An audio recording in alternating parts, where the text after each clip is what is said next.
My name is Melissa, and I grew up in a typical middle-class family. Mom worked as a nurse, and Dad was a mechanic. We weren't rich, but we had enough to get by comfortably. After graduating from college with a degree in education, I landed a job at a public elementary school in my hometown. My days were filled with lesson plans, finger paintings, and the infectious laughter of children. One Friday evening, my best friend Sarah insisted I join her for a party. Reluctantly, I agreed. I threw on a simple blue dress and headed to the address Sarah had texted me. The party was in full swing when I arrived, the small apartment packed with people I didn't know. "Melissa," Sarah's voice cut through the noise. She appeared at my side, grinning widely. "I'm so glad you came. There's someone I want you to meet." Before I could protest, she was dragging me through the crowd. We stopped in front of a tall, handsome man with dark hair and warm brown eyes. "Melissa, this is Jack," Sarah said, practically beaming. "Jack, meet my best friend, Melissa." Jack smiled and extended his hand. "Nice to meet you, Melissa. Sarah's told me a lot about you." We fell into an easy conversation about my job, his work as a software developer, and our shared love of old movies. Before I knew it, hours had passed, and the party was winding down. As I was getting ready to leave, Jack approached me. "I really enjoyed talking to you tonight, Melissa. Would you like to grab coffee sometime?" My heart skipped a beat. "I'd like that," I replied, trying to keep my voice steady. We exchanged numbers, and I left the party feeling giddy. The next day, I woke up to a text from Jack. "Good morning, Melissa. How about that coffee? Are you free this afternoon?" I replied quickly, and we made plans to meet at a local cafe. That coffee date was the beginning of something special. Over the next few weeks, Jack and I saw each other regularly. We went to movies, tried new restaurants, and took long walks in the park. With each date, I felt myself falling for him more and more. One evening, about a month after we met, Jack took me to a fancy restaurant for dinner. As we finished our meal, he reached across the table and took my hand. "Melissa," he said, his eyes serious. "I really like you. I was wondering if you'd like to be my girlfriend?" My heart soared. "Yes, Jack. I'd love to be your girlfriend." Jack was everything I'd ever wanted in a partner, kind, funny, and supportive. One evening, as we cuddled on my couch watching an old black and white film, I turned to Jack. "Have you told your parents about us?" I asked, trying to keep my tone casual. Jack's body tensed slightly. "Not yet," he replied, his eyes fixed on the TV screen. "I haven't found the right moment. I'll tell them when the time is right." I wanted to press the issue, but something in Jack's demeanor made me hold back. Instead, I snuggled closer to him, pushing my concerns to the back of my mind. The next week, I invited Jack to dinner at my parents' house. Mom and Dad had been asking to meet him for weeks, and I was excited for them to get to know the man I was falling in love with. "Mom, Dad, this is Jack," I said, beaming as we walked into the living room. My parents welcomed Jack warmly. Mom had prepared her famous pot roast, and we all sat down to a lovely meal. The conversation flowed easily, with Jack charming my parents with stories about his work and his travels. The evening ended on a high note, with my parents pulling me aside as Jack went to get our coats. "He's wonderful, honey," Mom whispered, giving me a hug. "We're so happy for you." As Jack and I drove home, I couldn't help but bring up the subject of his parents again. "Jack, why haven't you introduced me to your family yet? Are you ashamed of me?" Jack's hands tightened on the steering wheel. "Of course not, Melissa. It's just, my parents can be a bit difficult. I want to make sure the timing is right." I sighed, not entirely satisfied with his answer, but decided to let it go for now. Our relationship continued to grow stronger over the next year and a half. Yet, the issue of his parents remained a sore spot. Every time I brought it up, Jack would find a way to change the subject or make light of the situation. I tried to be patient, to trust that he had his reasons, but I couldn't shake the feeling that he was hiding something from me. Then, on a crisp autumn evening, everything changed. Jack proposed to me at the restaurant, and I agreed to the sound of applause from other customers.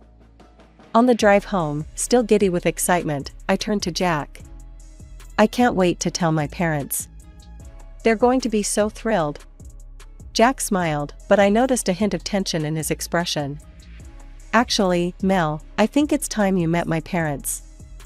How about we go see them this weekend?" I was surprised by the sudden change of heart, but delighted nonetheless. "Really? That would be wonderful, Jack." When we pulled up to Jack's childhood home, I couldn't help but gasp. The house was enormous, a sprawling mansion with manicured lawns and a fountain in the circular driveway. In the parking area, I spotted 3 luxury cars that probably cost more than my yearly salary. "Jack," I whispered, my eyes wide. "You never told me your family was, well, rich." He shrugged, looking uncomfortable. "It never seemed important. Come on, let's go in." As we approached the front door, it swung open to reveal a statuesque woman with perfectly coiffed hair and an expensive-looking suit. "Jack, darling," she exclaimed, pulling him into a hug. Her eyes fell on me, and I saw a flicker of something, disappointment, cross her face. "And you must be Melissa," she said, her tone noticeably cooler. "I'm Victoria, Jack's mother. Please, come in." We followed her into a lavish living room where Jack's father, Richard, was waiting. He greeted us warmly, shaking my hand with a firm grip. "So, you're the young lady who's stolen our Jack's heart," he said with a smile. Victoria gestured for us to sit and then began her interrogation. "So, Melissa, tell us about yourself. What do you do for a living?" "I'm a teacher at Jefferson Elementary," I replied, trying to keep my voice steady. "I teach 3rd grade." Victoria's eyebrows rose. "A teacher? How quaint. And your family? What do they do?" I explained about my parents' occupations, watching as Victoria's expression grew more and more disapproving. By the time I finished, the atmosphere in the room was tense. Victoria smiled tightly. "Well, Melissa," she said, her voice dripping with false sweetness. "I must say, you're not quite what I had in mind for Jack. You're simply not the kind of girl I envisioned as a daughter-in-law." I felt as if I'd been slapped. Tears pricked at my eyes, but I refused to let them fall. Richard cleared his throat. "Victoria, that's enough. Jack is old enough to make his own decisions about who he wants to marry." Victoria pursed her lips, but said nothing more. The rest of the visit passed in uncomfortable small talk until Jack and I made our excuses to leave. As we drove home in silence, I finally let the tears fall. "They hate me, don't they?" I choked out. Jack reached over and took my hand. "They don't hate you, Mel. My mother, she's just very particular. That's why I put off this meeting for so long. I'm sorry you had to go through that." In the months following our engagement, Jack and I threw ourselves into wedding planning. We wanted a small, intimate ceremony with just our closest friends and family. However, Victoria had other ideas. One afternoon, as Jack and I were discussing potential venues, my phone rang. It was Victoria. "Melissa, dear," she said, her voice sickly sweet. "I've been thinking about your wedding. I've taken the liberty of contacting some of the finest venues in the city. Oh, and I have a list of at least 100 guests we simply must invite." I felt my stomach drop. "That's very kind of you, Victoria, but Jack and I were hoping for something smaller." "Nonsense," she interrupted. "My son is getting married. It has to be a grand affair. I want all my friends to see how happy he is." The next day, we met with Victoria to discuss the wedding plans. Jack was firm, explaining that we wanted a small ceremony and couldn't afford an extravagant affair. Victoria's face turned cold. "I see. Well, if that's how you feel, perhaps I should withdraw my offer to help. After all, it seems you two have it all figured out." Despite the tension, we stood our ground. In the end, we planned the wedding we wanted, a simple ceremony in a local park, followed by a reception at a charming restaurant. The morning of the wedding arrived, and I was a bundle of nerves. The ceremony was beautiful.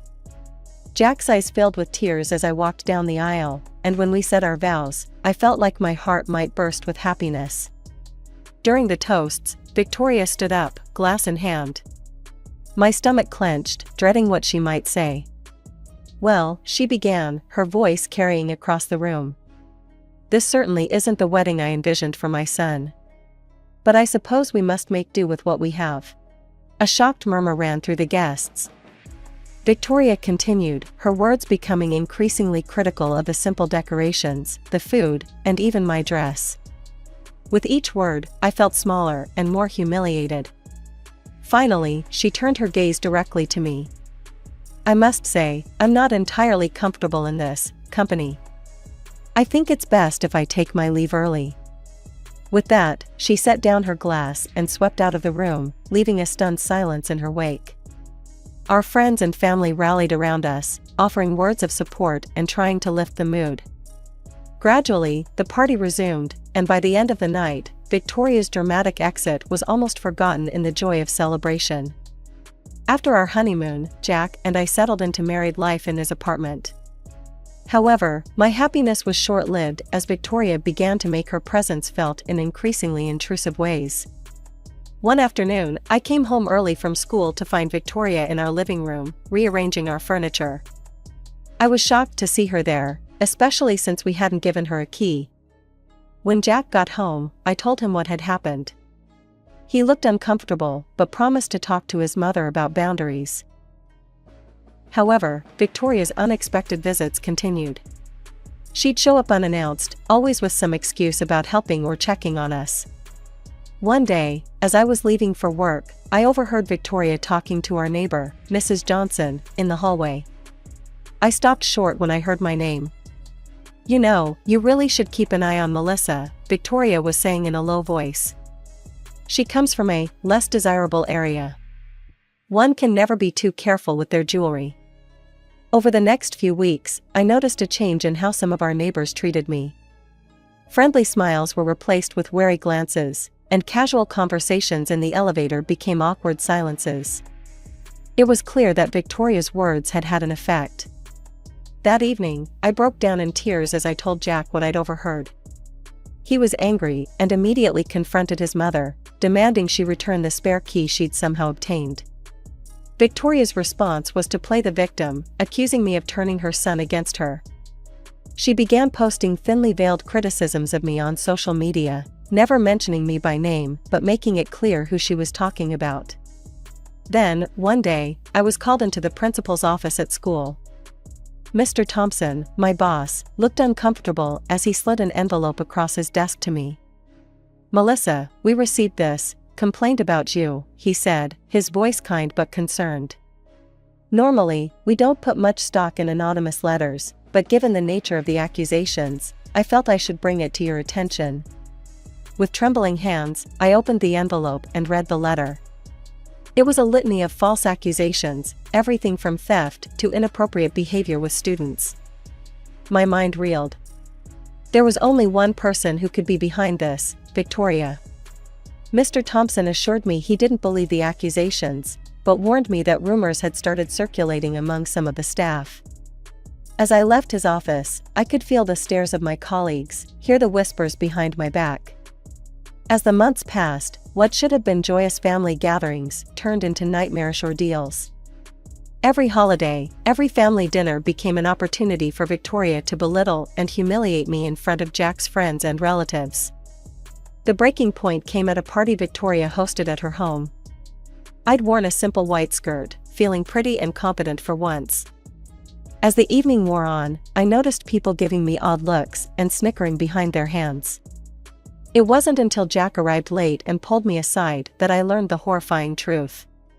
"Mel," he said, his face a mix of anger and embarrassment, "there's a huge red stain on the back of your skirt. It looks like ketchup." My cheeks burned with humiliation as I realized I'd been walking around all evening with this stain, completely unaware. But worse was to come. Victoria, it seemed, had been busy taking photos of me throughout the night, always angled to prominently display the stain. By the time we got home, these photos were all over social media, accompanied by Victoria's mocking comments. The next day at school was a nightmare. Some of my students had seen the photos, and I could hear their whispered jokes and giggles. It took all my strength not to break down in tears in front of my class. That evening, I told Jack I couldn't take it anymore. "I'm done with these family gatherings," I said, my voice trembling. "I can't keep subjecting myself to your mother's cruelty." To my relief, Jack agreed. "You're right, Mel. We'll stop attending. My mother's behavior is unacceptable." Amidst this turmoil, I discovered I was pregnant. For a brief, shining moment, I hoped this news might soften Victoria's heart. Perhaps the prospect of a grandchild would bring peace to our fractured family. I couldn't have been more wrong. Victoria's reaction to the news was chilling. "Are you sure it's Jack's?" she asked, her voice dripping with insinuation. "After all, you two haven't been around much lately. Who knows what you've been up to?" I was stunned by her accusation, but I soon realized it was more than just cruel words. I began to notice a car following me on my way to and from work. At first, I thought I was being paranoid, but the same nondescript sedan kept appearing wherever I went. Shaken, I called the police. To my shock, when they tracked down and questioned the man, he admitted he was a private detective hired by Victoria to follow me. She had convinced herself that I was cheating on Jack and that the baby wasn't his. When Jack found out, he was livid. He confronted his mother in a heated phone call that I could hear from across the room. Victoria, caught red-handed, had no choice but to call off the detective. Months passed, and soon it was time for our baby to arrive. The delivery was long and difficult, but when I finally held our son in my arms, all the pain melted away. However, as I looked at him, I noticed something unexpected. Our beautiful baby boy had a much darker complexion than either Jack or me. He looked almost biracial. A seed of doubt planted itself in my mind. Would Jack think I'd been unfaithful? Before he could voice any suspicions, I insisted on a DNA test. The wait for the results was agonizing, but finally, we got the news: Jack was indeed our son's biological father. The doctor, seeing our confusion, suggested another possibility. "It's possible this trait comes from one of your parents. We could do DNA tests on them as well, to trace the genetic line." My parents, when approached with the idea, were calm and agreeable. They understood our confusion and were happy to help solve the mystery. But the thought of telling Victoria made my blood run cold. Given her past accusations and behavior, I feared how she might react to this news. Would she use this as ammunition in her ongoing campaign against me? As I cradled our beautiful, mysterious baby boy, I looked at Jack. "What are we going to do?" I asked, my voice barely above a whisper. Jack took my hand, his eyes full of love and determination. "We're going to love our son, no matter what. And we'll get to the bottom of this. Together." The day Victoria first saw her grandson should have been a joyous occasion. Instead, it turned into a nightmare. As soon as she laid eyes on our beautiful baby boy, her face contorted with shock and disgust. "What is this?" she shrieked, recoiling from the crib. "This child is too dark. He can't be Jack's." Before I could even respond, she rounded on me, her eyes blazing with fury. "You whore! You cheated on my son with some black guy from the alley, didn't you?" "Victoria, please," I begged, tears welling in my eyes. "We've done a DNA test. Jack is the father. I've never been unfaithful." But she was beyond reason. She stormed out of our apartment, and I thought that was the end of it. I was wrong. A few hours later, when I returned from a quick errand, I found all of my belongings strewn across the hallway outside our apartment. Clothes, books, even my underwear, all scattered on the floor for anyone to see. I stood there, shocked and humiliated, as neighbors peeked out of their doors to see what the commotion was about. Jack was livid when he came home and saw what his mother had done. He immediately called her, putting her on speakerphone so I could hear. "Mom, this has to stop," he shouted. "We've done a DNA test. I am the father." Melissa has never cheated on me. Victoria's voice was cold and dismissive. DNA tests can be faked. I know what I see. We even had my parents take DNA tests, which confirmed their relationship to our son. But Victoria refused to listen to reason. When we suggested she and Jack's father take tests as well, she categorically refused. Victoria's obsession only grew worse over time. She began calling me from unknown numbers, leaving threatening voicemails. "Admit you cheated, or I'll destroy both your careers," she hissed in one particularly chilling message. She sent compromising letters to both Jack's workplace and my school. The stress became so overwhelming that I had to quit my job and find a position at another school across town. But even that wasn't enough. Victoria's campaign of harassment escalated. She planted threatening letters in our mailbox. She even went so far as to hire actors to harass me in public, taking photos of these staged encounters and sending them to Jack as proof of my infidelity. One night, as we lay in bed, both too stressed to sleep, I turned to Jack. "I'm worried about your mother," I whispered. "This behavior, it's not normal. I think she might need help." Jack nodded slowly. "I've been thinking the same thing. But she'd never agree to see someone." The next day, I decided to reach out to Jack's father, Richard. We met at a quiet cafe, away from prying eyes. Over coffee, I poured out everything that had been happening, the harassment, the threats, the elaborate schemes Victoria had concocted. Richard listened, his face growing more and more concerned. When I finished, he sat back with a heavy sigh. "I've noticed changes in her behavior," he admitted. "But I had no idea it had gotten this bad. You're right, she needs help. But she'd never agree to see a psychiatrist willingly." We spent the next hour brainstorming how we could get Victoria the help she clearly needed without her knowing. Richard's plan was simple, but effective. Under the guise of changing insurance providers, he convinced Victoria to undergo a comprehensive health checkup at a new clinic. To our surprise, she agreed without much fuss. The day of the examination arrived, and we all waited anxiously for the results. When they came, they were more shocking than any of us could have imagined. Victoria was diagnosed with a complex mental illness, one that was genetically transmitted through the female line in her family.